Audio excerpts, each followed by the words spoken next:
Hey everybody, thanks for joining us on the podcast again this week. Beer and Bullshit was happy to have Mr. Marc Durepos of Dabrowski Smoked Meats joining us this week. And we talked about all sorts of stuff, how this COVID pandemic has been impacting the food industry, how it's impacted society at large. Education was a real good one. Marc's a real thoughtful guy and definitely has been doing his part to serve our community in this these trying times. So I hope you enjoy the podcast, and cheers.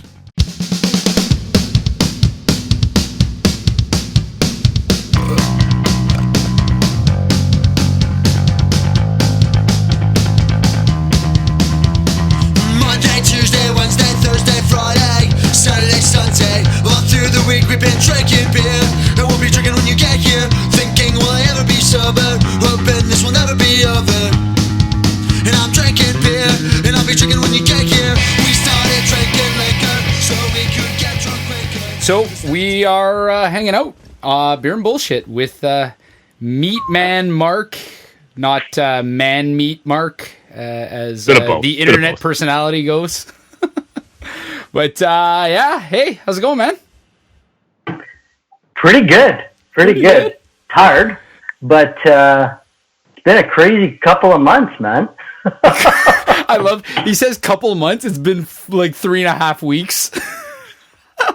Yeah, but you know what? Panic buying has started mid-February, actually. Oh, yeah? So you've been seeing a lot of this panic buying stuff? Oh, yes, I have. I have. Okay, I'm like fascinated by this because from the very beginning there, when people were going crazy on the like the toilet paper and all that. Toilet paper? Yeah. No, I thought that I was fascinated by it at the beginning. One, because why would people buy toilet paper? And two, this isn't like this thing that's going around right now it wasn't threatening the supply chains at the time, right? No, not yet. Okay. Not yet at all. But also, it hasn't really affected the supply chain that much. It does in spurts. So it'll affect one manufacturing plant for a couple of weeks, and then they're going to go back online. Once that passes through, once they figure it out, then they go back in. So like I've had my main supplier of chicken it's in Halton, Ontario, okay. And it's a free range, free run a processor, and they were down for 2 weeks, and now they're back up because the workers can go back to work now. Okay, so now other plants are going to close down because, especially in the states are having a really bad outbreak. Yeah. And some big plants are closing down in the States because they have over 200 people in one plant that has been positive. So those plants are closed down. Those are huge plants, like 5,000 animals a day. Oh. And so that does affect the supply chain. But at the end of the day, there's enough in the supply chain to supply everything that we need in consumption in Canada and the United States. So there is going to be a slight jump in prices, which we've already seen, but there's not going to be a complete lack of food in the supply chain that some people are saying.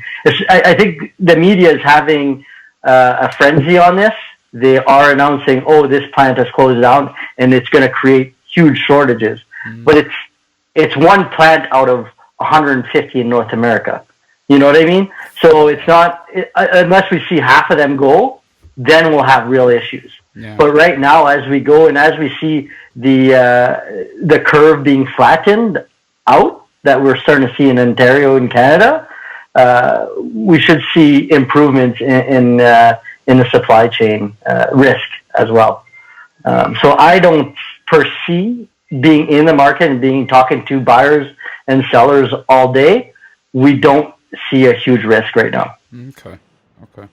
And because I know we talked about this ever since we started doing these podcasts from the basement, that it's not a problem from a logistics standpoint, but it does become a problem when people are purchasing more than they typically would, and then it's sort of like a self-perpetuating thing because there's a psychological aspect to that, right? Like, you take the toilet paper example for one. You go to the grocery store where you're normally able to buy toilet paper whenever you want, right?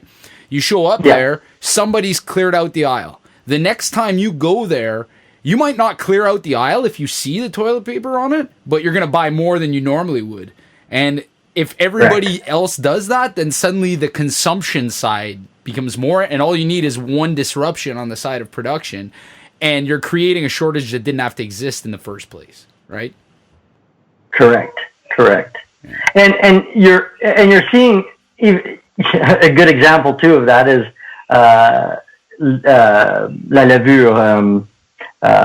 Yeast. In English is yeast. Who buys yeast at the grocery store? Who buys yeast? And now everybody's buying yeast. Could it also be though, like, you know, we talked about people aren't, and it's true that yeast for some reason has gone. It's you can't find it. But is it that, you know, we talked about it as well? No one's going out anymore, so, you know, let's say some people go out every second day and get, you know, Wendy's or whatever every second bloody day, or pick up lunch at Dabrowski's, yeah, or whatever. I close my lunches. Yeah, no. Smart move. So, like, stuff like that, you know, like, so more people are eating in, but, like, you see everyone right now posting baking pictures and shit.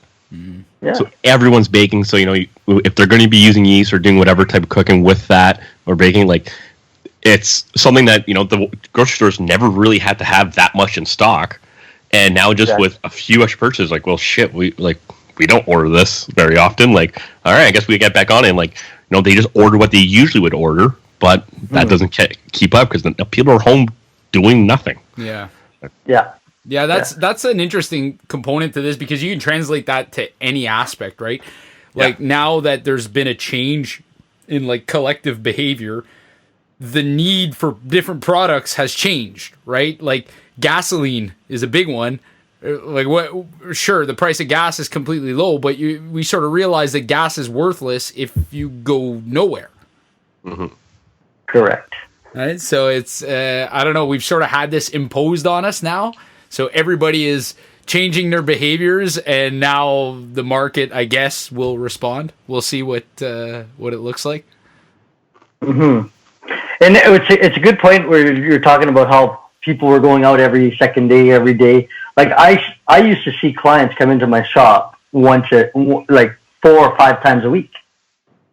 You know, for every single piece of meat they wanted that day, they would pick it up that day before getting home. Where now that's not happening because you're not going to go to a store at this point and just buy the bare minimum. You're gonna stock up. Yeah. Mm-hmm. You're gonna stock up for at least a week. At least, yeah. I used to go to the grocery store 4 or 5 times a week.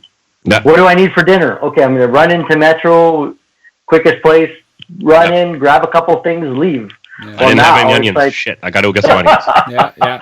Now, it's like I have a working list for my Sunday morning to go to the grocery store just to get I'm organized because I don't want to spend any more time in that grocery store than I need to because we're compulsed by everything right now because there's fear that's like this virus put fear into us. Yeah.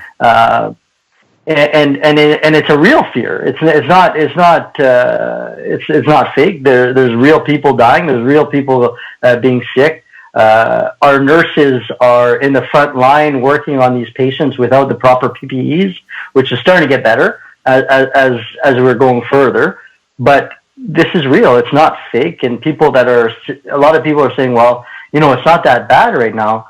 Well, it's because our governments worked hard as a cooperative, working federal, provincial, and municipal to make sure that we were doing this right. Yes, we didn't quarantine ourselves, but we created an atmosphere of distancing ourselves, of self-isolation, saying you have to be so far from another individual, and it's working. Mm-hmm. And now people are using this as leverage of saying, Well, it wasn't that bad. Yeah, we sort of gotten into that, and the thing is I think this is what's kind of frustrating about, and I'm sure it's only going to get more frustrating as this thing sort of flattens out and you start to hear the people play the blame game and sort of look for accountability back and forth. Yeah, there's some serious hardship that this has put on people, and I think the people who are talking about this as if either it's fake, which is a big like there's a lot of misconception there and misinformation, but or the fact that it's not as bad as the I guess was predicted. They don't have a good understanding or good framing of the situation. They don't know that, well, one of the reasons, like you just said, that it's not as bad as it could have been or as the projections were saying is because we took action, right? correct. We took action, and that therefore things flattened out, and people are keeping their distances. There's not as many cases, not as many deaths. It's exactly, it worked as intended. The other side of it too is I don't think people are fully understanding or grasping, like when they talk about things like death rates or they talk about infection rates or how this impacts. I remember there was a meme at the very beginning of all this. It was like, it's not about you. It's not about the individual person. It's more about how this thing can spread. It's very true when people say, yeah, like there are viruses that have been a lot more deadly than this one. The problem is those viruses infected people very quickly and killed them very quickly. They didn't hang around in healthy people for weeks at a time, spreading around to other people, right? So a lot less. You could catch it right away and you could stop it right away. Yeah, higher death, or it just burnt itself out, right? Like it would, the people became symptomatic right away and they were quarantined right away, and it killed those people only and didn't infect anybody else. So they got what viruses are you talking about though? Like Ebola, when they got on top of Ebola quickly, right? Like that, it just H1N1 was like that, SARS was like that, right? It was just they were just more intense diseases that you didn't have asymptomatic people who you didn't know for over a week and a half if they had it or not, and giving it to people that they were walking around to, right? That's why we didn't react this way for it. So it's a bit like a perfect storm, right, of factors that it's deadly. It's deadlier than it was a good movie. It's deadly enough that it's more notable than something like the flu. I think they're talking like it's going to be like 10 times worse than the flu, right? Like 5 to 10 times worse. But it goes. It's not deadly enough to the point where it sort of like burns itself out. Correct. Right. So and the scary part of it is that it's a virus that is unknown to man right now. Mm-hmm. Well, to the average public, if we want to go into conspiracy, we can go into conspiracy of what was really happening in Hubei province in their laboratories. Like people would start going into there, but at the end of the day, nobody knew what this virus was and how it reacts and how long it takes, and when you say it takes 12 to 14 days for symptoms to start, you could infect a lot of people. Yeah. And it's when you get to the people that are susceptible to the worst of this disease, that's who you have to protect. No, you're that's where the issue is. And that's where it comes to, it's not about you, it's about who we're trying to protect. Yeah. Because the three of us, we should come out pretty good out of this if we do have it, or maybe we probably already got it. It's possible, yeah. Like for me, I could have already got it. Hey, before I shut down my store to the public, I was dealing with 200 to 300 people a day into my small store. Wow. Think about that. And we started putting our heavy policies on cleanliness, on sanitation, the week before. So the Thursday before, we had a meeting and we created a policy procedures when everybody else was creating them at the same time. And so the Friday, for a full 7 days, my hands were raw from washing. Yeah. My staff's hands were raw from washing, and a lot of people say, well, why don't you just use gloves all day? Yeah, but gloves are made for one-time use. Yeah. As soon as you touch something else, like it's a false. People think, okay, well, I have gloves, so it's going to be cleaner, but it's the same thing as your hands.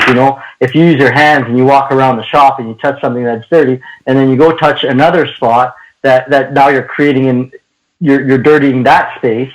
Well, because people think, well, I'm having gloves, I'm protecting everything else, but you're not protecting anybody. You're just dirtying again. So, like, the most important part is hand washing. That's right. And proper sanitation. We were washing every single door handle, every 30 to 15 minutes. And my wife wants to say hello. Yes, you can. Hi, Fran. Hi. How's it going? I can't hear you guys, so I'm just saying Oh. hello.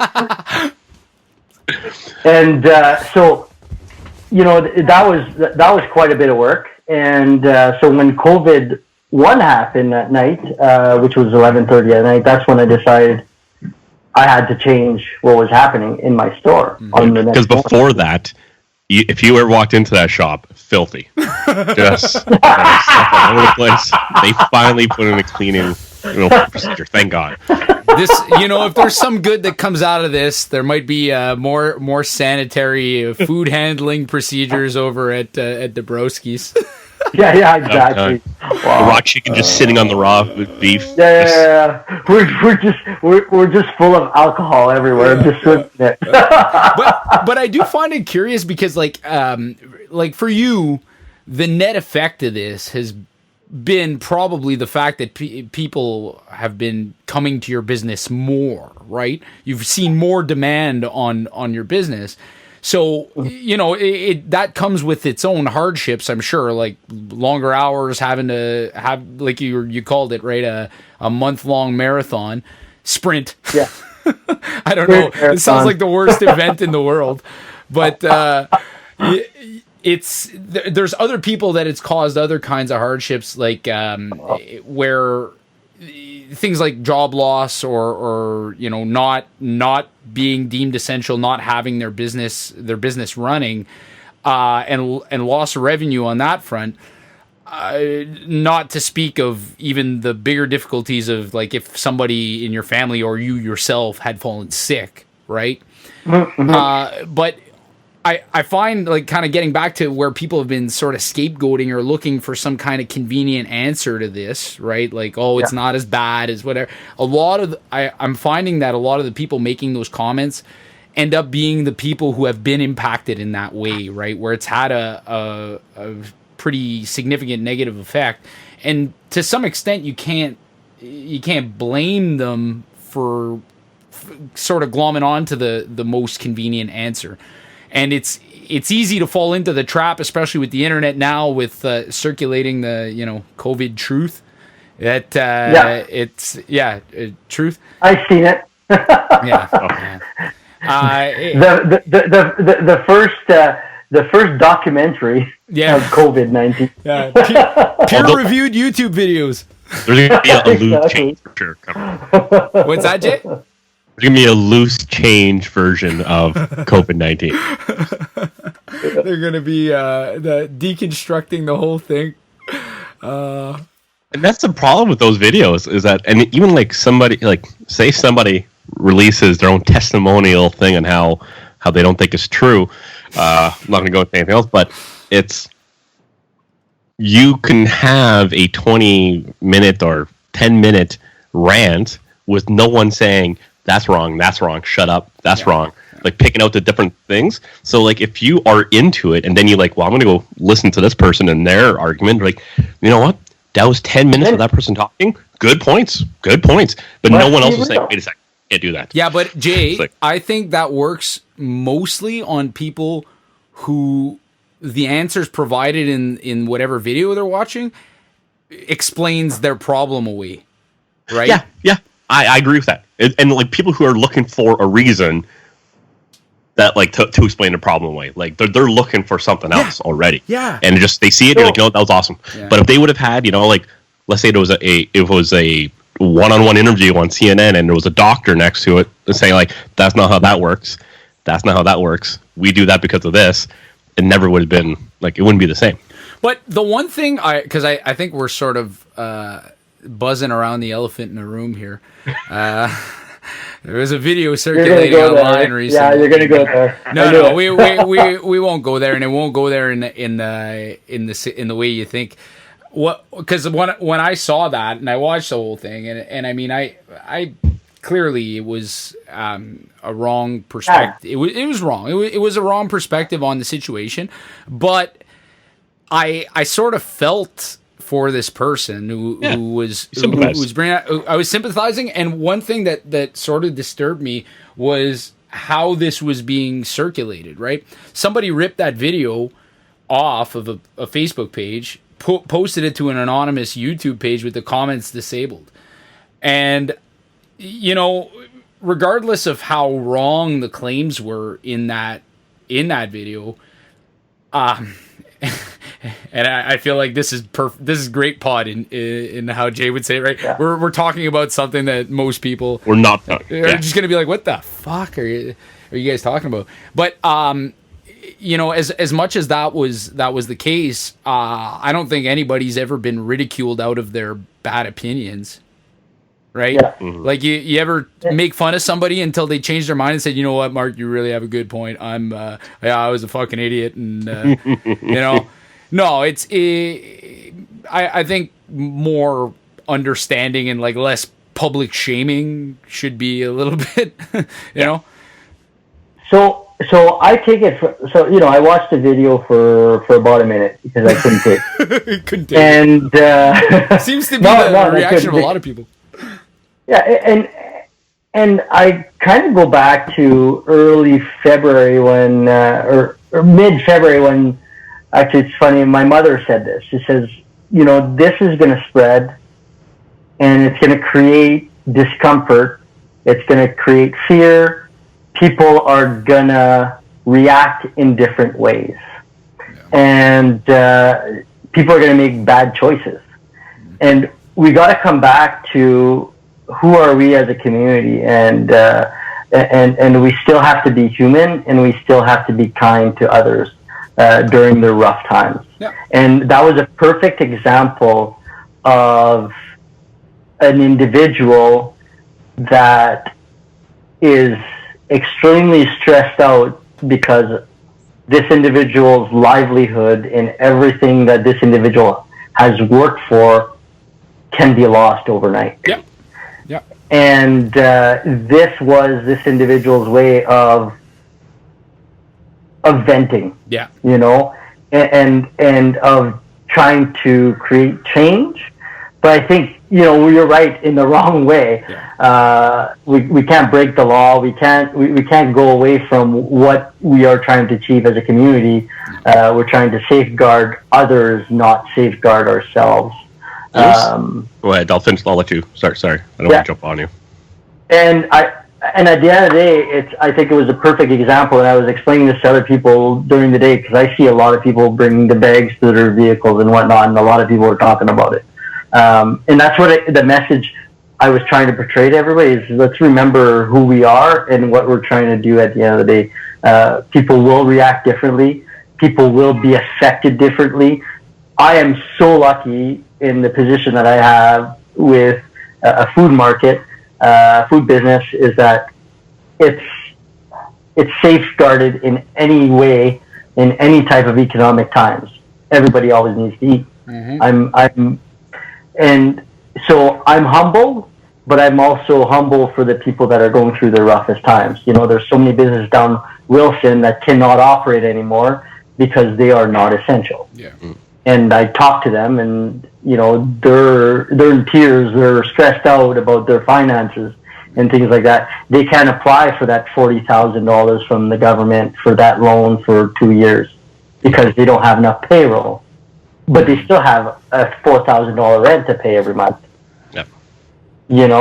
So just to come back and really think, okay, yes, this individual did do wrong, but let's get above that and help that individual out to get through. Yeah. You know, be positive for, you know, not just saying you're wrong. We get it, you're wrong, but don't bash the person, because there is a severe effect of what's happening with this pandemic on people's psyche. Yeah. So that's my thing that I want to say about that. It's interesting because, like, you're talking about, you know, we have to, like you mentioned, it's not just, you know, like, yeah, it's these people, like this one person who put the video out. It's not just, you know, it's her livelihood or their livelihood or whoever, you know, they're losing that livelihood, that business, and it's about them. And, you know, they want, you know, there's might be a better way to implement change. But it's interesting because, like, I remember, you know, being going to school for how many years? I'm not sure how many years I did, but I remember learning about. Oh fuck! Tell us again, Jay. Waste some no. No, but I remember learning about. This was like, you know, I went to go take politics, like side classes. You know, I'm like, oh, this would be fun. Ended up being horrible because I can't write and I had to write things. Also, can't read. Fun fact. Yeah, interesting. Which is why I was in school for so long. But I remember they talk about, you know, the difference between Western and Eastern. But you went further than both of us. That's true. No idea how. Mr. MBA. Or as John Blonjo would say, WNBA for some reason. I don't know why.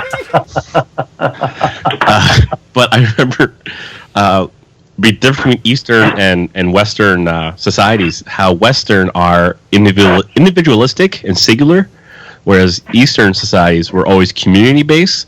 So religions were always about, you know, the people, you know, about the community. Whereas in the East, but in the West, it was, you know, like, you got to do better yourself. You got to make sure you get into heaven. It was never about, like, talking about the community. And then, like, and it's almost like, you know, that's kind of like instilled in our, like, beliefs too. Like, 'cause, you know, like, you hear, you know, these guys in Michigan saying, you know, we got to open back up, and they got the machine guns out on the waving the Confederate flag in Michigan, which kind of off, a little bit weird. But, like, you know, Taiwan, South Korea, they're like, no, we're shutting down. We're even going longer. We're going to wear masks all the time. We already do. Yeah. So, like, we're not going to change that. That's just how you should do, because I should take care of my neighbor. And but I wonder if it's going to be, like, if this is going to... There you go. Nice. Hey. There you go. I've got to go put my mask on again. Yeah. No, but I think it's interesting. Like, you're you know, like, we have to understand that it's a community thing. It's a group thing. Like, it's not just you. It's other people. So, like, when I saw that video, I got kind of a little upset because I was like, yeah, I understand and I sympathize, and it sucks and I get it, and, like, I feel bad. There's a better way to do this. But it was kind of like, you know what, we, like, calling on other people to break the law or to rise up against this, but it was to fix your problem, which their problem is legitimate and they have a legitimate issue. And hey, man, I can't put myself in those shoes, and if I did, it would suck. I get it, but, you know, like, you have to think about the greater good too. Yeah, and I think that's where the big problem of, like, this disinformation comes from, because let's say these documentary videos and conspiracy theories don't exist, right? Somebody who's having that genuine hardship, they don't have any easy excuse to get to glom onto, right? Like, no, if no one is talking about or claiming that this is fake and this is all made up and it's all about control, right? Then that person doesn't have that trap to fall into, right? They don't have that easy answer to their problems. So I don't know, like, does that mean that we have stronger community response behind it, and we say, hey, you know what, you're having a hard time, we're going to support you extra once your business is back open?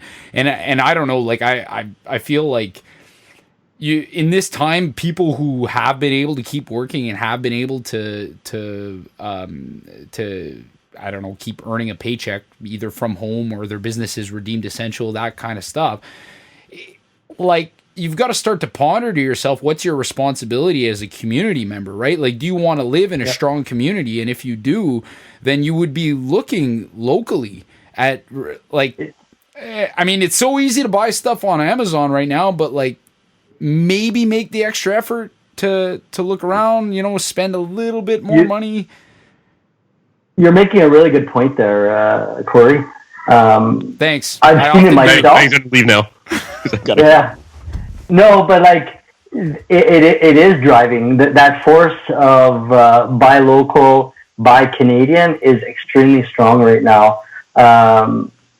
My shop, even when people are calling it, because everything has to be called in for orders, people are saying, you know what, it's the first thing I buy from you, and I want to support you because you're local. You're a local business owner. I don't need to support the big heavyweights of Metro and President's Choice and Sobeys and whatnot. I want to support you guys, and I think that will come, and that is getting created, and we're also going to see, like I said, we're going to see the Buy Canadian and Buy North American a lot bigger today. Especially, I think the governments are going to move that route. I don't know about our Prime Minister, but I do know our current Premier. That is where he's going to go with this in the next during the rest of his term, and I think that's huge and that's a good thing. We need to, because we can't be caught with our pants down again that we don't even make, any PPE products in Canada. Yeah. And that surprised me. I couldn't believe it. Yeah. We don't make any PPE products in Canada. It is kind of crazy because you did start to see, and I think a lot of this was sort of apparent when Trump was elected, is you started to see this kind of sentiment towards deglobalization, right? Like more nationalism and protectionism and that kind of stuff. And, we're all looking at that like, oh, we've outsourced everything. We've outsourced the jobs to China. We've outsourced all our manufacturing across the world. And we need to start bringing things back home. The one thing, and I think if you take the long view in all of this, like globalism definitely made for more interreliance between countries, which arguably has led to a prolonged period of peace in the world, right? Yeah, correct. So the less interdependent that we become on other countries, there's a benefit there, but I'm sure there's a balance to be had in the sense that, we also don't want to find ourselves in World War III in 20 years from now or sooner. So, yeah, what I do predict of it coming back a little bit more on a national level, but it's going to bounce back to globalization again. Yeah. Because at the end of the day, it's all about the ultimate thing, and the ultimate thing is money. And the people that control the world, it's all about money. Hey, Ford. Keep going. But it's gonna be a wave. It's gonna be we're gonna buy local. We're gonna buy Canadian for the next, let's say, 4 or 5 years because it's really fresh. But then you're gonna start to see companies buying companies again. So we're gonna create new great Canadian companies, great Canadian products, but they're gonna get eaten up. Especially in Canada, because Canada has some of the most lenient foreign investment policies in the world, and there's no backbone from our federal government. They want to see is investments in Canada, and when they count as just a financial investment as being a good thing, is different than having somebody come in and building something here, not just stealing by purchasing. But it's also been going on for years. Oh, it's huge. I mean, in the last 20 years, easily, yeah. I mean, when we were in university, when we were doing our BCom, we were in the golden age of Canadian divestiture. You seen there's a face in your window behind you. Is there really? There was, yes. Oh yeah, that's my wife probably taking out the dog. Oh, that's funny.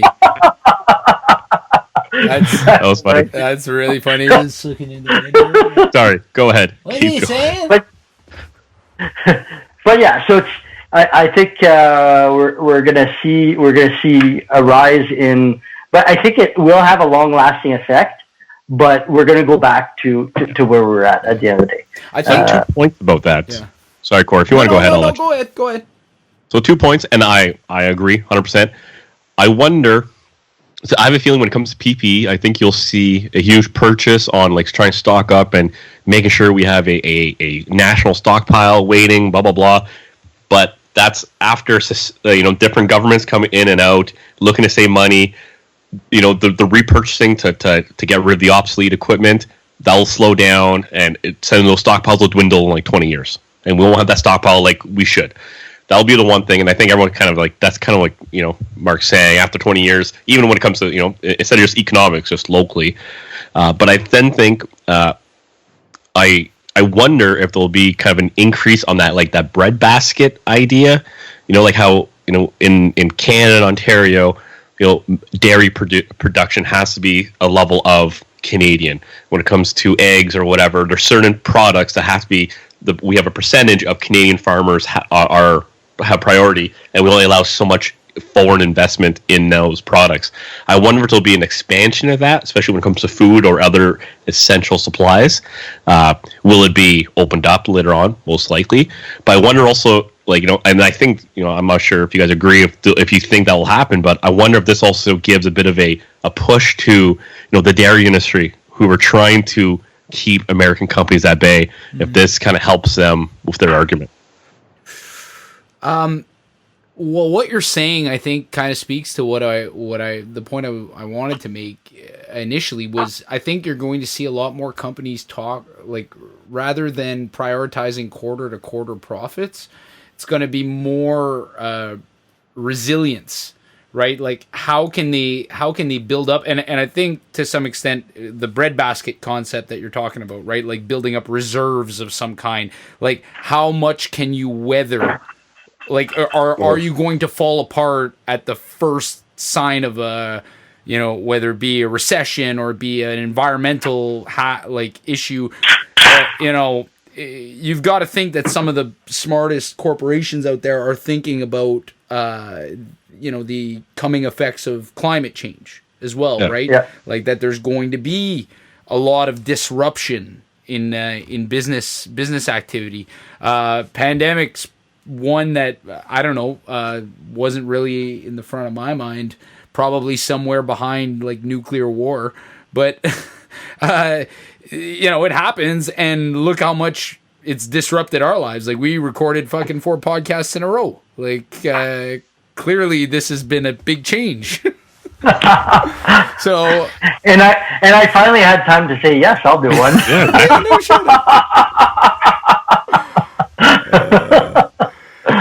But I do think that that's going to be kind of a reason or a motivation for companies to have more of a resilience factor in their business. How much can they weather a disruptive event like this? So large corporations are prepared for things like this. They have war chests, and they always make sure that that's full, either to take care of an opportunity or either to be ready for a large downturn. The issue is teaching this to small and medium companies. Yeah. And those are the people that do not have a war chest. They are not ready for any downturn. They're not ready. Nobody was ready for saying, you know what, we're closed for 2 months. Like, nobody's ready. No one's business plan. Yeah. That's nobody's business plan. And even myself, I remember when, on I think it was like the 17th or the 16th, COVID-1 came in at 11:30 at night. And I told Fran, I says, if I have to shut down, like, I give myself a month. Yeah. I got huge bills. Like, I got bills, I got payments, I got rent, I got loans and that are due, and I got a big payroll coming up. Mm-hmm. And you're always working on your cash flow, and yeah, I do have some reserves, but they're not that huge. You know what I mean? Mm-hmm. But I told Fran, I says, the decision that I have to make, it can't be about myself. when I made the decision to whichever way I needed to operate. I have to make it that it's good for my family, my community, and my staff. Like, I can't force my staff to work in a pandemic environment that's out of control. Yeah. So, you have to. Your business owners take the risk, but they never knew that this risk was part of the portfolio. Yes, I mean, yeah. But at the end of the day, it's not your fault, and that's what I told myself. If I fail, I wouldn't be ashamed because this was out of my control. This was out of my risk factors that I've ever thought of. And for myself, I knew if I'd lose everything, I'd be able to rebuild. I'm resilient like that. I have it in me. Yeah. I'm positive like that. And I'm always positive in any situation that I put myself in. But you're right. There will be a new trend of companies looking at their financial war chest, making sure that it's well padded. And this also goes out not just to corporations, that we are the engines of the economy. It's going to go out to people's personal finances. Yeah. I mean, how many people do you know that have a finance truck that was about $60,000, $70,000, $80,000? They have a Sea-Doo, they have a Ski-Doo, they have a boat. Mortgage as high as they can get. The mortgage as high as they can get. They can't get through this. And that is why our government had to, make one of the biggest stimulus plans ever recorded, which is purely Keynesian, and which I agree, because if the government wouldn't have taken these actions to help everybody out during these rough times, is that when we do get out of this pandemic mode and we do start to get out again and start working, the market would have crashed. Yeah. And there would have been no coming back from it. Yeah. Whereas we're investing into people's homes, and we're investing in, we're going to have to pay for all of that. Yeah. Don't get me wrong. But at least the economy is going to be able to rise up faster than ever. Yeah. And that's the scary part, because what's going to happen is when we do get unleashed and people start making money again, people are going to be spending. So the economy is going to rock. Yeah. Okay. But if we look back at what happened we call it the Roaring 20s. Okay. Yes. I know exactly where you're going with this, and it's fucking. It's like. Go ahead. I'll let you finish your point. And this is, and I've put a lot of thought in it. So we've had history repeats itself. And we had the Roaring 20s, and, it was all good, people spending on vehicles, on new homes, on new products, on everything. And then all of a sudden, the market can't hold this growth anymore. And it just crashes. And that's what's going to happen again. And for sure. But it's going to, we have different social mechanisms to protect ourselves. But the problem is will the government have enough space in their own capital and what they could get from their monetary policies to be able to cushion that next downturn, the next blow, after this, right? because everything is already so leveraged. Every household in Canada is leveraged to the T. Our governments are leveraged to the T, and especially going through this downturn or this crisis, what's that $200 billion going to do to us when we need to get another $400 billion down the road? See, it's interesting that you say that, because I read a Globe and Mail article the other day that was saying, and it was hilarious. Darkly hilarious. The person who wrote it was like, oh, just think of the 1918 Spanish flu. Okay. What happened after there was a huge downturn during the 1918 Spanish flu. And after that came the Roaring 20s. So look up, folks. That's what we're looking forward to. It's like, what came after the Roaring 20s again? People jumping out of buildings. Yeah. The only thing, though, when people get into the talk, like, oh, the government can only take so much money out afterwards. There's only so much room. They're already so leveraged. I think it's, we are a globalized world and we're at the level that we never were at before as well. And we have to remember, like, who's going to call this debt? That's the question. So we want to talk about, this. People always talk about the states and how, the largest owner of their debt is China. Yep. But it's actually a very small percentage. The vast majority of that debt is the people. It's the taxpayers from there. So who's going to call? So let's say Canada has to go take out another $200 billion because there's a second drop, and we have social mechanisms and also economic mechanisms to ease those things from happening. They're supposed to, in theory, stop a crash. But who's going to call that debt? So they want to take out 200. Yeah, they put us into the hole again. Once again, we're a G7 nation. We have a higher or a better interest rate at the World Bank than anyone else. Blah blah blah. But who's going to call that debt? So it's at the point where these countries can kind of just take money out and keep on going. Keep printing money? Well, that's the thing. What's going to stop them? Who's going to call it? Because guess what? It Your won't just be Canada. and destruction of money. But I'm just saying, like, Canada won't be the only one doing it. It'll be the States. It'll be China. It'll be Russia. It'll be blah blah blah blah. Because they're all being the same issue. Because it's such a globalized economy that we're all going to be at the same level and like. Quick side note, I am thinking of moving to blah, blah, blah. It sounds like a great place to live. I got to go get another beer. I'll be back. I think this is when you got to move to, like, Cuba. You're on your own. Nothing's happening. They're not trading with anyone. Yeah, exactly. They might have a deal with Nicaragua or something, but that's it. and they ship out baseball players to Florida. But next to that, they're kind of on their own. That's perfect. Have a rum on the beach. What are you drinking there? I'm having a pumpkin ale from Full Beard. All right, pumpkin ale. Yeah, I had that. Wasn't that the pumpkin? I've never had it. Isn't that No, something pumpkin. else? Yeah, pumpkin. Pretty sure I got a pumpkin in college one time. Well, I got a nail. What? A drink. So you got them from. That's actually a pretty solid one. I had that. That was during their Halloween or Thanksgiving time. Halloween, Halloween, Thanksgiving. And what are you having there, Corey? Well, I am drinking the Session IPAs again. I started off with Compass's Polar Day Session IPA. And now I'm moving on to my favorite from Full Beard, Master of Beta Session IPA. So that is my favorite from Full Beard as well. It is amazing.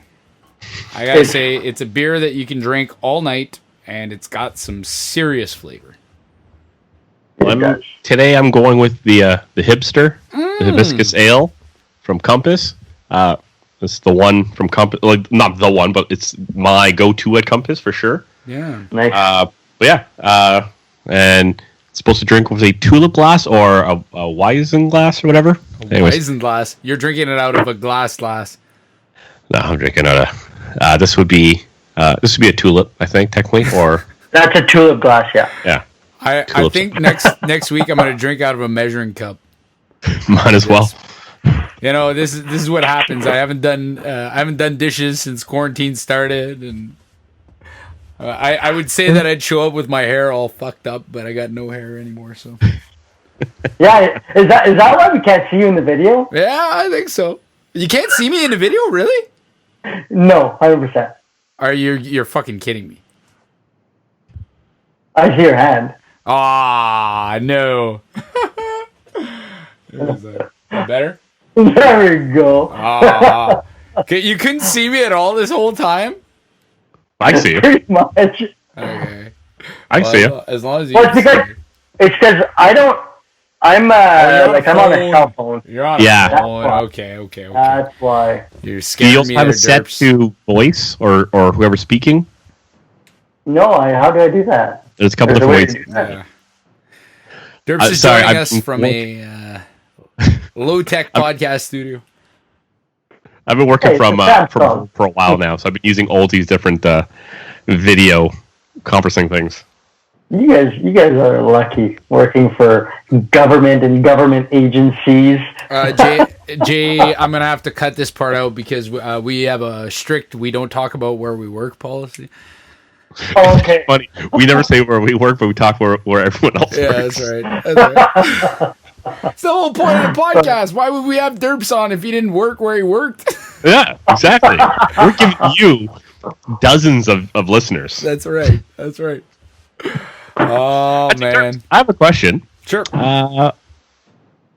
Do you find that, and like, I'm sure you don't keep metrics, but you probably kind of keep in your mind demographics who would come to your store.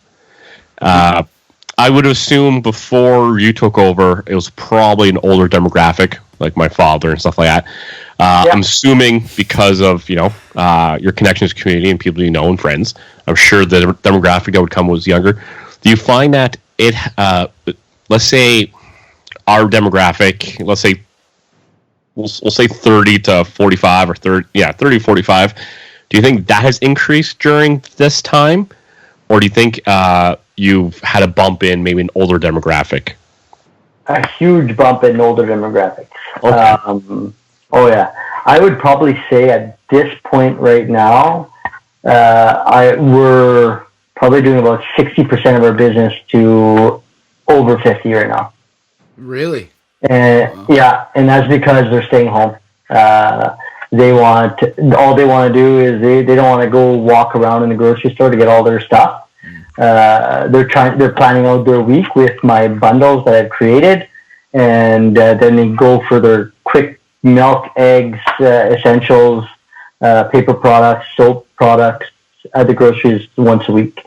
They don't want to spend more than 5 minutes at a grocery store, and I think that's a huge factor there because they are the ones that are most susceptible to this disease. And some of the people in that age group are scared as hell. They've had a heart attack. They've had pulmonary issues. They've had diabetes or whatnot. So they don't want to be in public, and especially, grocery stores are doing good work now to make their places more secure and more safe for individuals, but you can't control everything. I mean, I was in a grocery store last Sunday, and the Sunday before, because we were at the cottage, but somebody touching each box. Like, why are you touching all this stuff? You know what's in it. Yeah. Just grab it and put it in your fucking, in your cart. Yeah. Don't touch it. This is the part that's don't look at the apples. The apple you grab is your apple. That's right. It doesn't matter if it's a bad apple. You touched it, you grab it. Yeah. But you don't read the contents of Frosted Flakes? Like, I want to know what's in there. Yeah, exactly. Like, fuck. Like, if you don't know what Frosted Flakes are, put the fucking box down. Jay, they're checking to make sure they're ripe. You're checking to make sure they're ripe. Is the box soft enough? Your mom never taught you how to do groceries, Jay? Sorry. No, But I have a question for you guys, because you guys are working from home, and I haven't experienced that, and I'm just working as hard as I ever have. But from I just want to hear the perspective of like working from home and not going out as much, because I'm out every day. Mm-hmm. I'm out in the public every day. I'm seeing people every day. I try to stay 2 meters away from people that I pick up, and I'm very clear with people when I deliver to their vehicle and my staff delivers to their vehicle. They ask them, open the door, close the door, you're too close to me. Like, we're very vocal on that. Yeah. So, but I don't see, like, from your perspective, you guys go out 1 or 2 times a week to the mat. If that. I don't know. I don't understand that. Go ahead, Corey. You go first. I haven't lived it. Well, I'm definitely finding myself much to the dismay of my wife. I find like I've got this mode in my head that's just like wartime. I have this like hunker down. This is like this is what you need to do. You know, it's like it sucks, but you know you got to do it, and this is what you do, and you find your ways to sort of keep your sanity in that sense. And I don't know, you tell yourself that that's what you have to do to make sure that we do this right? Because if everybody is sort of playing fast and loose with the rules, then there's no point in doing it, right? Mm-hmm. So I don't know. I think maybe I'm taking it I'm taking it a little too seriously, because I don't think it's. I think we should be taking it seriously, but maybe it's causing me more anxiety than it should. So trying to deal with that. But as far as like how it is to work from home, I mean, I worked from home most of the time before. I'm pretty literate when it comes to, although John Belanger might not say that, might not feel the same way, but I'm pretty confident when it comes to audio visual and doing meetings over like online and that kind of stuff and getting those things going. So I didn't find that to be a challenge. And honestly, I think a lot of it, especially with the organization that I work for, we didn't used to have the ability to do these kinds of things because of confidentiality concerns. And now, because we're in exceptional circumstances, they've kind of loosened the reins a little bit on that. And I'm happy about it. I think it's something that I'm going to be using a lot more when we're sort of even when we're out of this, you know. So it's truly changing our way of seeing the world, and a way of 100%. Of interacting with the world, and we're capitalizing on the technology that we already have, and that like Andrew said, technology we've had for 20 years. That's right. Correct. Yeah, exactly. We're using Skype. Yeah. The issue that I've had for it, and this is, you know, again, we do a lot of FaceTime calls and things like that with like my folks and my wife's parents and that. Party House. Yeah. The house party app. That's true. Yeah. We were on there the other night. Was it last night? Yeah, last night.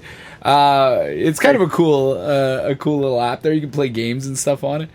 But we do a lot of those calls, and I find myself kind of hooking this whole thing up to do FaceTimes, to like sit down and do FaceTimes even with my parents, because although it's kind of cool to still be able to talk over Skype and talk over FaceTime, it's a million times better if you kind of work backwards from trying to make it as much of a real conversation as you can. And if you can hear the person naturally, you can speak to them naturally. There's not much of a delay in how you're talking. Like you've got a good connection right now, and it's awesome to actually not have a delay in speaking to you through this. Yeah. And I think that makes for better. Like you sort of, you don't find yourself talking over Skype and going, oh, I just can't wait for this to be done because I'm like, this is just not going well, you know. Mm-hmm. There's the technical issues and all that. So I don't know. I'm finding some positives, some negatives. Maybe I'm reaching for the positives a little bit too much so that it's bearable, but it is what it is. There you go. I found it's been luckily from what I was doing, I was already doing a fair amount of distance work already. I would go into the office and there was a portion that was in person, but it was also a portion that was distance. So I already had the setup to do all my stuff from whatever location. So it wasn't a huge change for that. It doesn't make a difference. Like you don't get that interaction aspect, which makes it kind of boring. And like Corey said, like you were saying, maybe you guys go once or twice a week, if that. Yeah. Like we might just go over to go pick up fruit from you, which we've done 2 or 3 times already, or we've sent out, one of our parents to go do it. We've sacrificing the elderly. That's Jason's MO. I've seen your parents tonight. Yeah. Today, they went today. Oh, they went more than once this week. When you yell at them, We might go do whatever, but we don't go out that often. We've been purposely making sure we go out and walk the kid around. But it's been kind of nice just for my situation, just because, new kid. I'm home all the time. I didn't really have to take any parental leave. Yeah. So kind of just, it worked out for me to a degree. It's boring. This kid won't really have interaction with other people for maybe another month. Yeah. Who knows? Yeah. So it's it's kind of tough. Also he, my parents, the wife's parents can't see the kid until things could be a little bit more eased up. They're just sitting there and just 2 or 3 blocks away can't see the kid, which really sucks. It does, but we're doing it for a better day. Yeah, exactly. And and what you say? And it's, sorry, what you're saying, Jay, about the kid part of it, that's the part that I find the most difficult out of this. To me, I honestly feel not like it's a piece of cake, but I didn't lose my income and I'm able to get by. And if I got to go into that mode of hunker down and do that, to me is not a problem. But where I find it difficult is to watch my kids not be able to see their grandparents, not be able to hang out with their friends, not being able to go to school and be a kid. Because, this time of year was always a really good time, right? The sun was coming out, you get to play outside more, you get to go ride your bike around with your friends and everything, and it's play in the park and exactly, and they're not getting that, and it sucks. That part of it is not fun. Yeah. You know what? We've my kids are a little older than your kids, but we've created through Messenger, kids Messenger with all of their friends. So during the day, Maëlle, my eldest, she's 9 years old. She'll go on her app and she'll talk to four girlfriends at the same time. So her group of friends at school, her best friends, they talk to each other. So every day, and so we've created that bond to make it easier on them. And even for our younger ones, we're calling their parents and saying, "Hey, can we do some FaceTime with with your child, with Mila?" And because they need that, and it's tough. The 3 girls, they're all together all day. It gets annoying, and I totally get it. And so we're using these strategies. It comes back down to technology as well. Yeah. So thank God we have. We have these tools to use during these times. Could you imagine this happened? That this happened instead of 9/11, and we were all on fucking ICQ. Tap on that.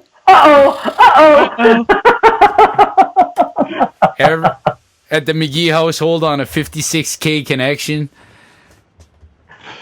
Sending messages. Get off the phone! I'm trying to get on the internet. Well, the McGee's had 2 phone lines. They were high class. What? 2 phone lines? Who are you kidding? We had 2 phones. 2? Wow. Yes. One was a Vista. And was one a VTech cordless? Yes. Pretty nice. Yes, wow. And I did bring that one. I actually did bring that one to university. It was our shared phone on our floor, which was a thing back then. No one had cell phones. Cell phones existed when we were in. I had a cell university. phone. You had a cell phone. Samsung. I didn't have a cell phone. Most people on the floor didn't have a cell phone. So we shared a landline, and the landline was in my room. And if somebody needed to make a call, they'd go get it. And everybody laughed at it because it was a cordless phone that looked like Zach Morris's cell phone. Yes. It sort of had I remember that. Yeah. I first had a thing. corded one. I did for my first year. I didn't have a cell phone. So. You had a corded phone. Yeah. Jesus. I had a cell phone since grade 9. Wow. Must be nice for the The old Marc Motorola. Durepos making moves. The old Motorola. Which one? Must The be Razor? nice. The Sliver? Play Snake. No, it was it was the size of the wireless phone. Ah, yes. The strong one. House. So whatever. Yeah. You could throw it to the wall; it'll never break. Yeah, battery life would be like fucking 10 days. Yeah, Never had exactly. to put it on a charge. I don't remember ever charging it. Never did. No, I think I never had. Never did. I had a Nokia like little brick phone, and I probably still have it somewhere here. But that phone, like I think those things had the best battery life. Like you could literally lose it for 2 weeks and then find it, and it still had a charge. Yeah. Those were good phones.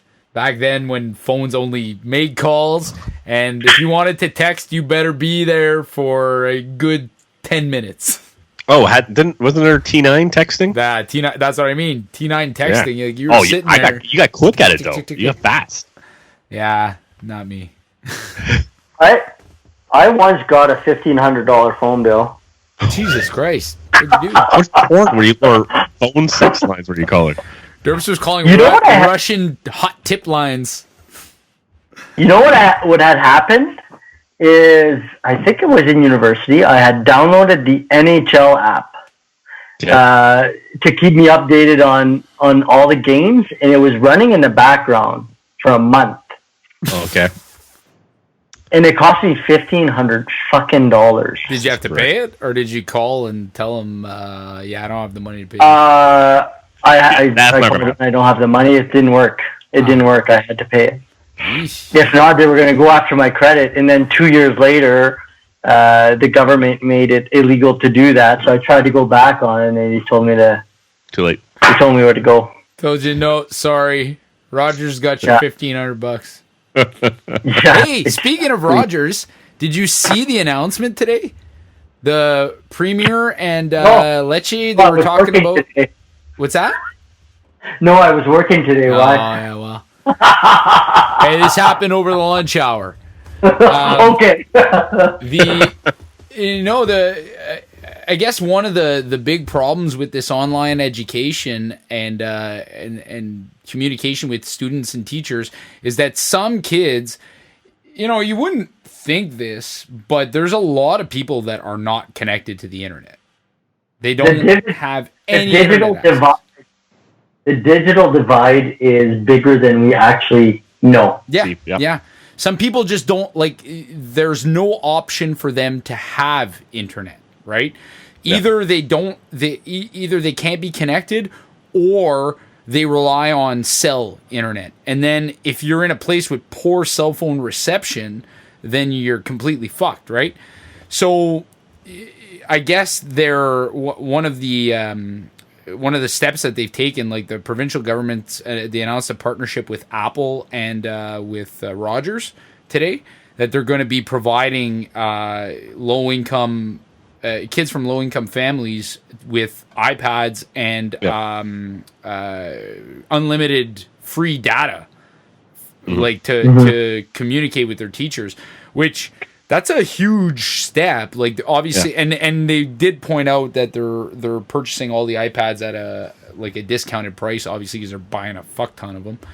But that's a huge step, right? Like you don't make that kind of investment without some commitment to this. In a sense, one for the pandemic, but also I think. What happens? All right, everybody goes back to school in September, and these things just sit in a fucking warehouse somewhere. 2 million iPads. Well, let me tell you something, and I've already had this discussion with Fran. My kids, if the provincial government decides to go back to school this semester, I already told my wife, my kids are not going into school. No. There's no fucking way. No. It's too early. So. Well, I know it won't happen, but stop saying another 4 weeks. Oh, another 4 weeks. Pushing it. It's not gonna happen. It's not gonna happen. Just cancel the school year. Cancel the school year and say September. We're gonna continue giving work to our kids, and we're gonna continue working their minds. I agree with that. I'm 100% for that. But when you say we're gonna go back to school, it's gonna happen. Get rid of that right. Well, do you know where they might they might be able to salvage something, or they might attempt to salvage something, and that's going to really depend on the numbers. I think the only kids that this matters for is grade 12 to maybe salvage the last few weeks. And if they can do that, then so be it. But maybe separate those groups out, right? Like, you can say, all right, we're going to cancel the whole school year for everybody but the grade 12s, and we've got a proposed return date of this, but we are going to have to reassess by this specific time.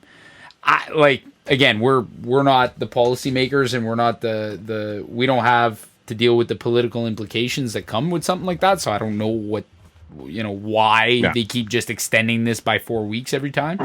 But I don't know. You would assume that there's got to be some kind of play there. You know what? Like, and I think that the governments have been doing. I said this before today. They're doing a good job going through this pandemic. I think we could all pick at little things. We can, but these were the people that were in place to manage this, and I think they did a hell of a good job with the tools that they had, and the knowledge that they've been given. I mean, the knowledge that they've been given by, let's say, the first outbreak of China is close to no good. But as we moved along, they've learned, and they've took knowledge from countries like Italy, Spain, the United Kingdom. That's where the real knowledge has been coming through. And I think we've been managing it pretty good.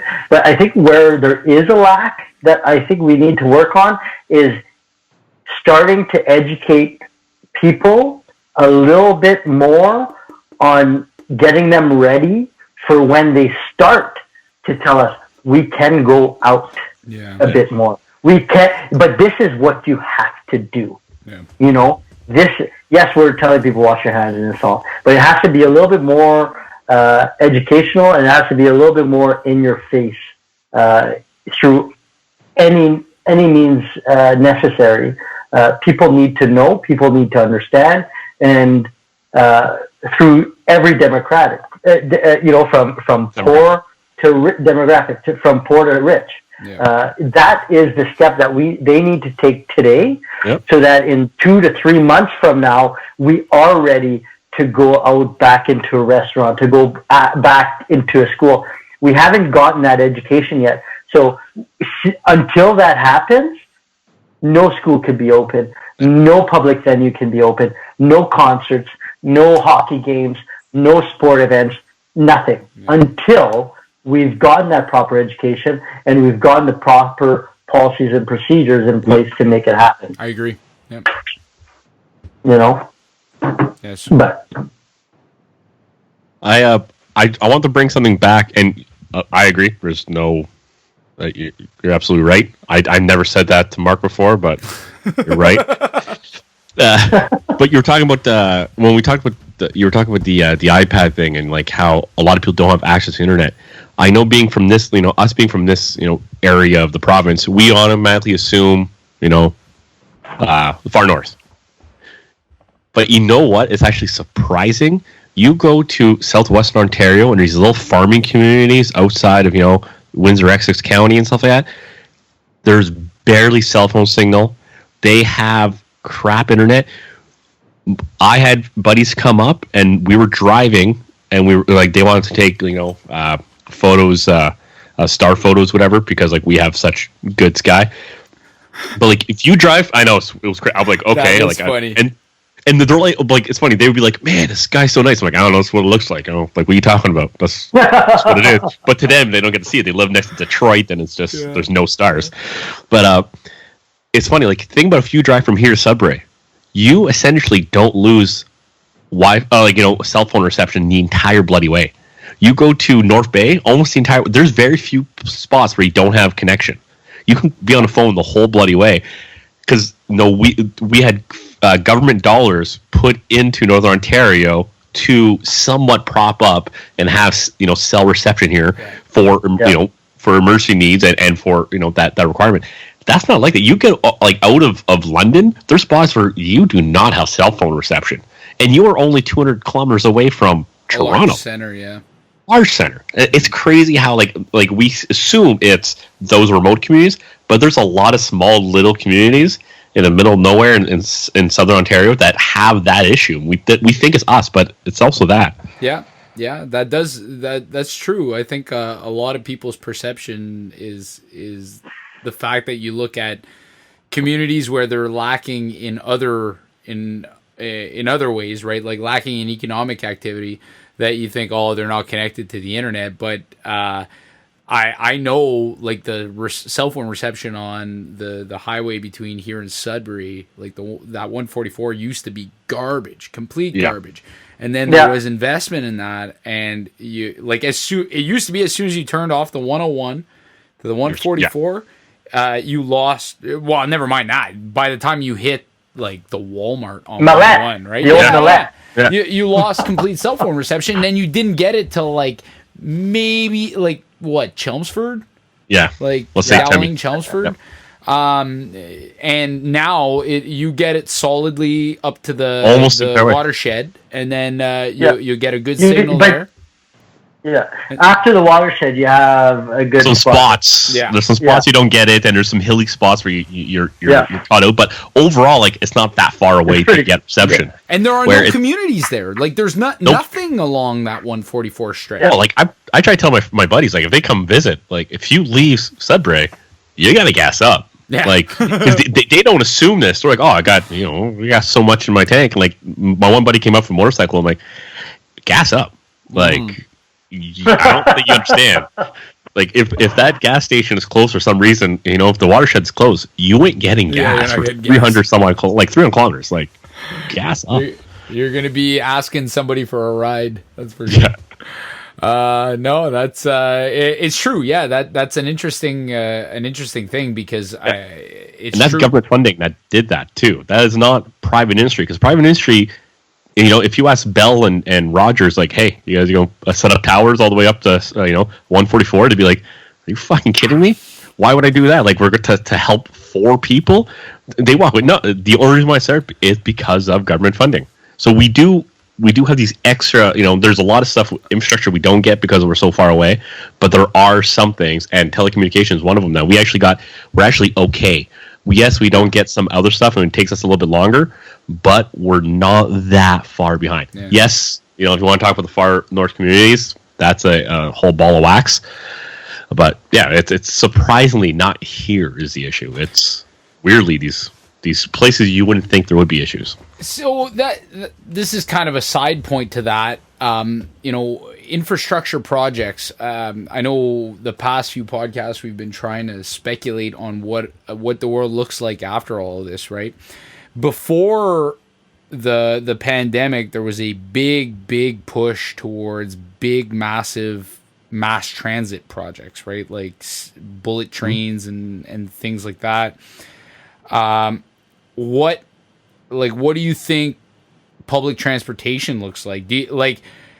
I know there was a push, and the NDP was really behind this, right? Like trying to push for the Hamilton passenger rail to come back to the north.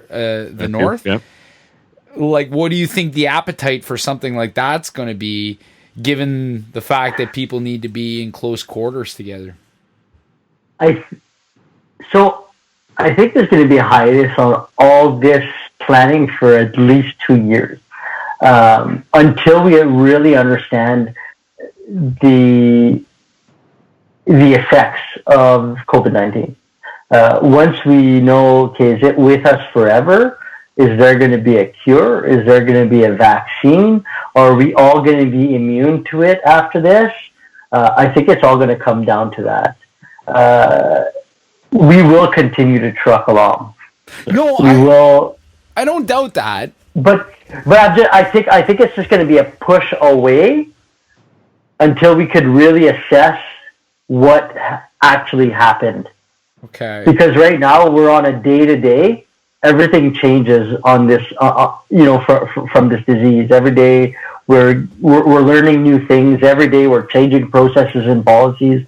Every day we're changing what our outlook is going to be. So I think it's hard to answer that question until we have a full assessment of it. I don't think those projects are going to be mothballs, because at the end of the day, we live in an urban environment. Not us, but three-quarter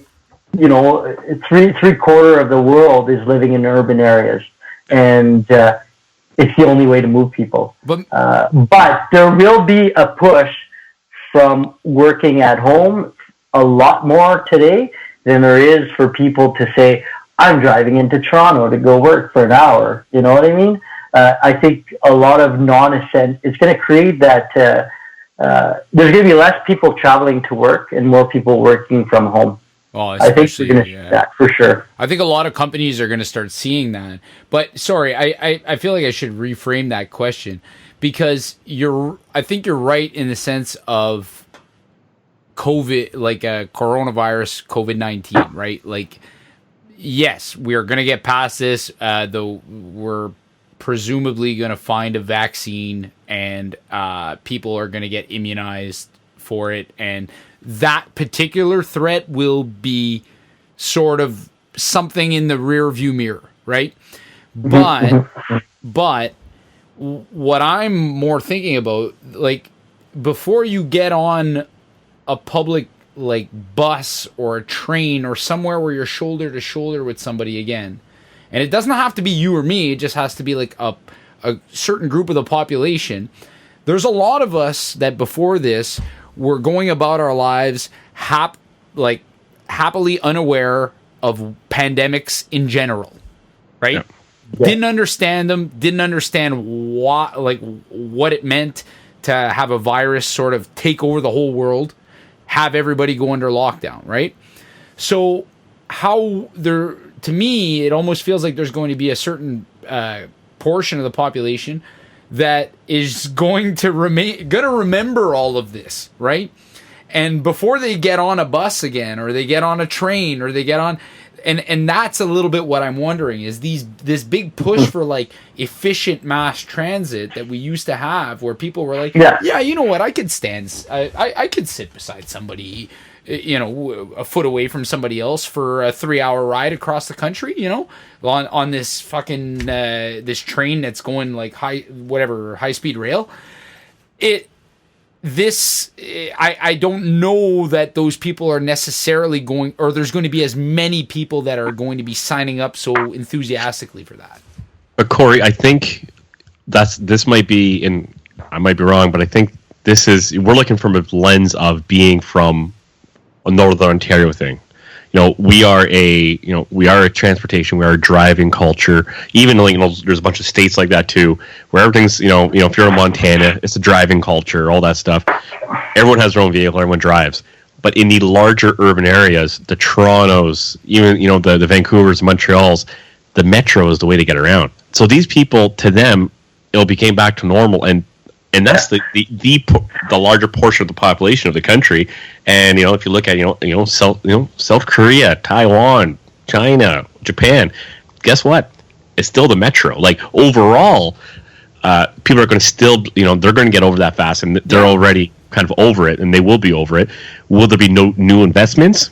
You might be right. There might be a slow to be willing to take that on, just because there'll be, regardless. If it's a good idea or not a good idea, or we have a way to settle this stuff, it'll be if somebody doesn't want to spend that money on infrastructure, there'll be that naysayer that will just throw that, the excuse. The excuse like, well, what if this happens again? Then it'll be enough of an excuse like, I just want to protect lives. So I think there's a chance these things get squashed maybe a bit, but like, guess what? I'm still taking a flight to Alberta or BC.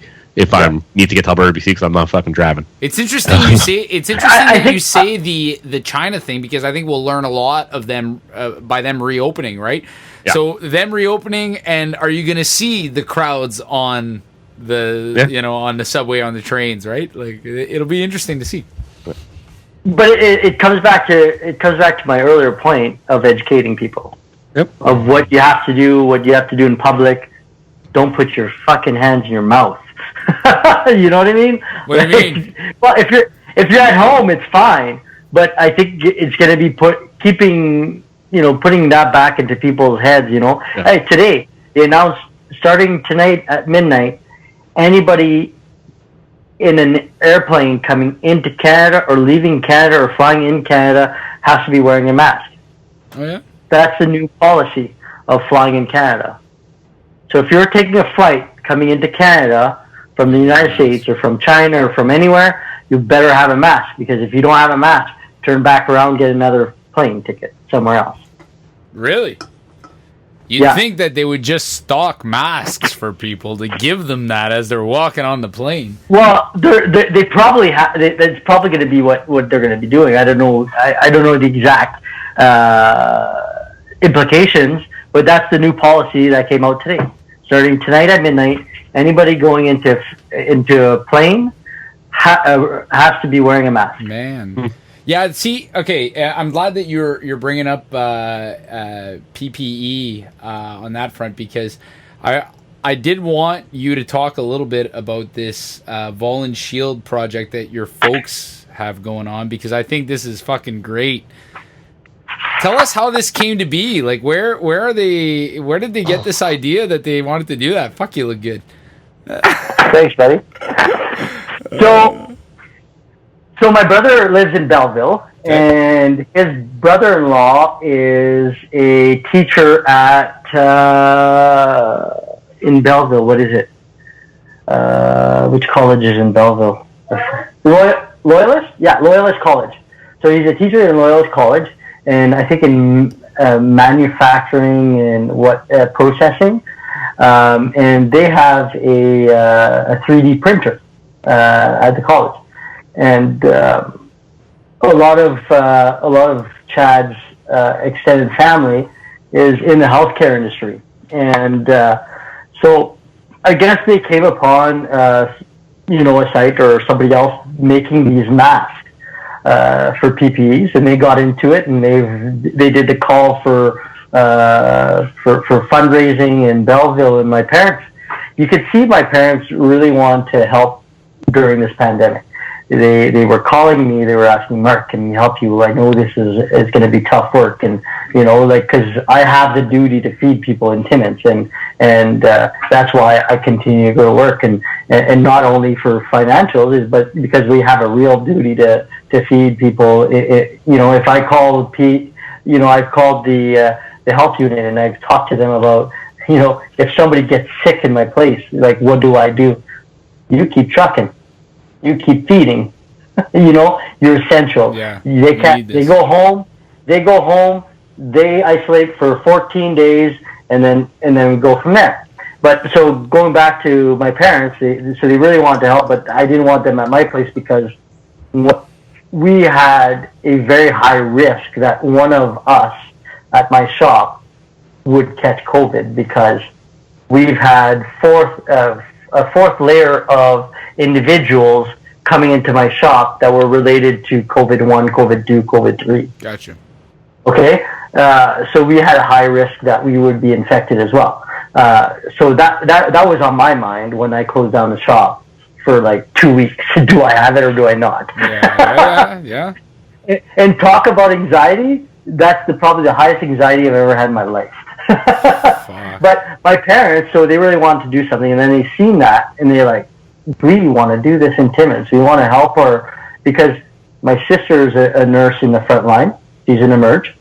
They had no PPEs, hardly any PPE, and they didn't have the right to use the PPEs all the time because they had a shortage. So that's stressful for people that are in the front line, where you don't know who you're talking to or what their history is. And so my mom and my father really wanted to help, because number one is my mom was working at the hospital before it happened, and when COVID-1 happened, I politely and forcefully asked her not to go back to the hospital. It's very good for you. Loves his mom. Well, my dad has had heart attacks and has diabetes, and he's part of that group where we have to protect. And so they were really looking for something to help and looking to be participating. So they decided, you know what, we're going to make these shields. And they went out to Dollarama. They knew they found a kit, and they knew what they had to buy and whatnot. And then they came up with the idea of doing this and supplying. They just wanted to start by supplying the hospital with 300 masks. And so they went online last, I guess, 2 weeks ago to ask for donations to help. And they have upwards of $10,000 in community dollars. They have 6 or 7 couples in their houses making them themselves. So my parents created also videos of how to make them. Yeah. Okay, so this is what you do: step 1, step 2, step 3, step 4, step 5, step 6. All videos. They've supplied TDH. They've supplied Extendicare.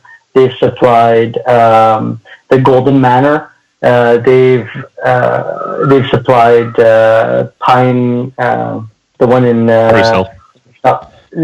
South End. Spruce Hill Lodge.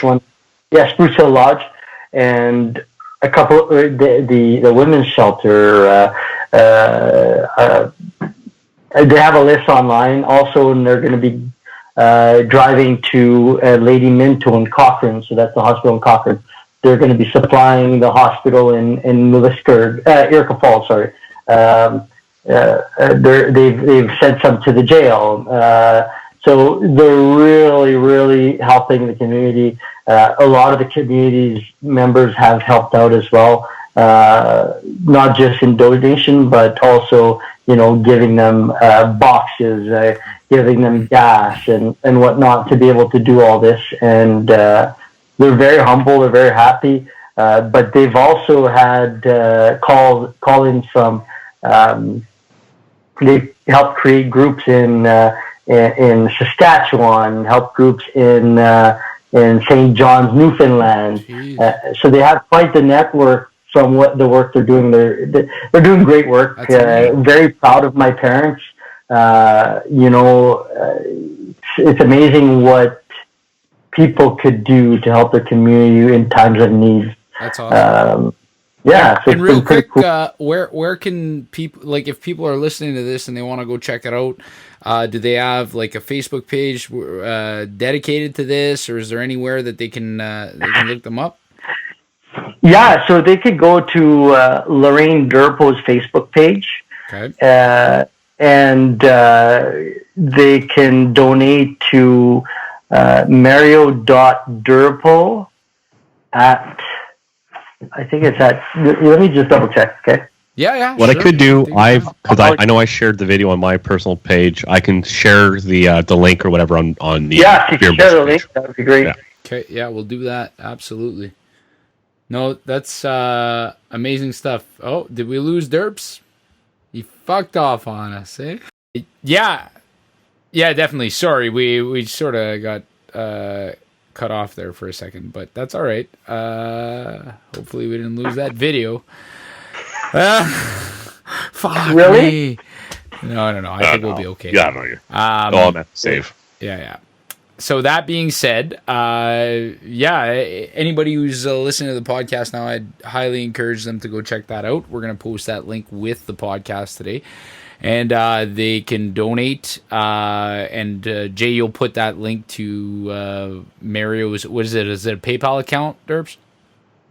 No, it's going to be email transfer, like e-transfer. E-transfers, okay. Yeah, so they decided not to go through a fund me page or all that, because they also take a large amount. So all the donations they're publicly saying what they've received and what they're giving out and what they're purchasing. So at the end of the day, and at the end, and if they have too much, they're going to work to do donations into the community if that comes. But at the end of the day, they want to have about 3,000 masks done. 3,000 masks done. Yeah, I think they're at 1,500 right now. Wow, that's amazing. Yeah, that's pretty crazy work. That, and I don't know, kudos to them for doing the work that's the hard work that's involved in these kinds of things and kind of keeping the community going.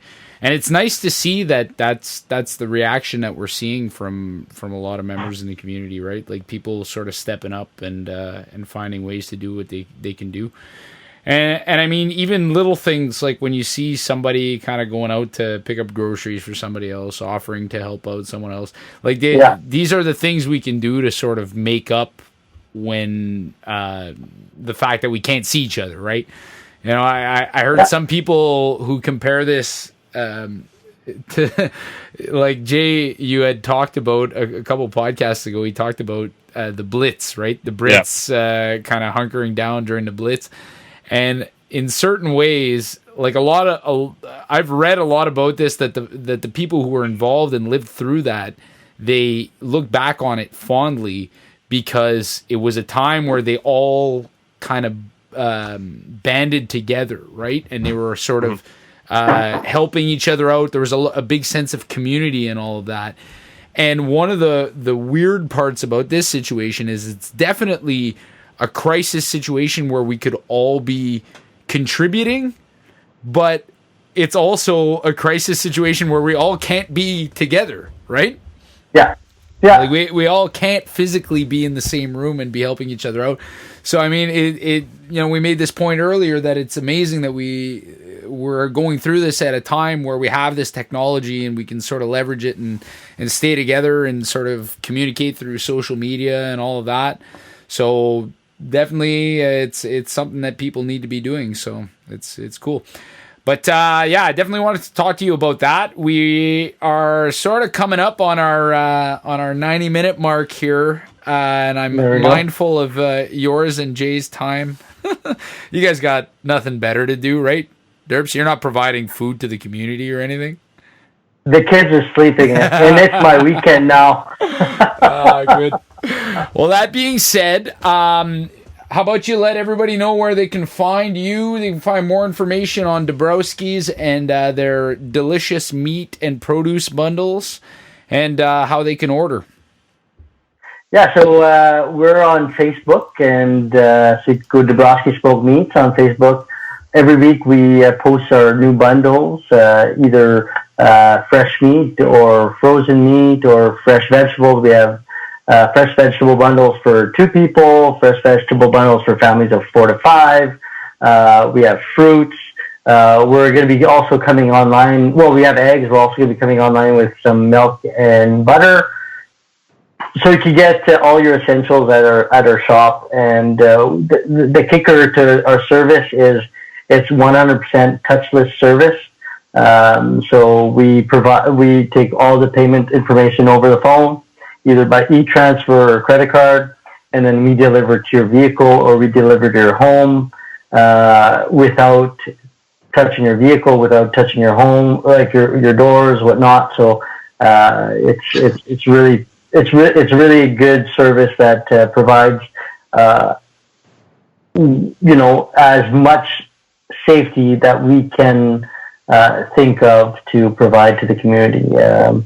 And I think that's what's really important, is to keep everybody safe. And that's why we took, some people think we took excessive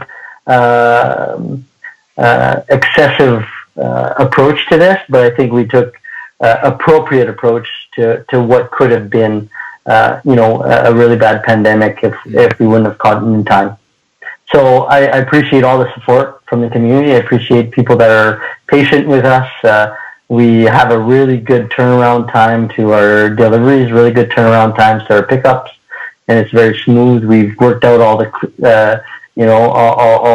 all the wrinkles, and we're hoping to be able to provide this for the next couple of months at this rate. I don't think we're going to change our process for a little bit. I think we're going to stay like this until we can really say that it's safe to shop in our shop, and for not just the safety of the community, but for me, when I made those decisions, it was number 1 my family, and number 2 my workers, and number 3 my community. So if I couldn't if I couldn't say I have the safety of my two priorities, which is my family and my workers, I wasn't going to support. I couldn't support the community with serving them. So this is the way that I've taken it, is that everything by phone, everything by deliveries. This way we have a really good service for people that need that in this community. So I appreciate everybody that's been supporting us, but I think the number one people that I do have to thank is my employees. They've really took the challenge and really made it work. It's a scary time for people that are in the public, and we were right in the public when this crisis kind of blew up on us. And I think my staff, my 10 people that work for me right now are heroes, and they've taken this challenge and they've made it happen. I couldn't have done it without them. And they continue to support me in what I'm trying to achieve. And I think, hats off to everybody that works in a grocery store, everybody that's serving food in the community. I think they need to be thanked, and they need to be respected after this whole pandemic has happened. I mean, let's stop saying low wage workers. I think they are respectable. I think they are heroes in our community, to being in the forefront of this disease and making sure that everybody's well fed. That's one thing that I hope that people take out of this, is grocery workers and food personnel are so essential in our community. And I hope that we can take this and learn from it and give them the respect that they need to have. And, new labor movement. I think they work hard, and they need the respect from people around the community, and I think they've shown their ability to serve in this period. Awesome. Well, we really appreciate you coming on the podcast, and I, for one, look forward to those first businesses that decide to do true touchless delivery and use the force to transport things from your vehicle to your home with zero touch. That exactly as you're doing it. So that being said, Jason, do you have any words of wisdom for us as we're drinking beers and bunkers with Marc Durepos tonight? Yes, I do. Awesome. And this is especially for Mark. I think it holds true to Mark.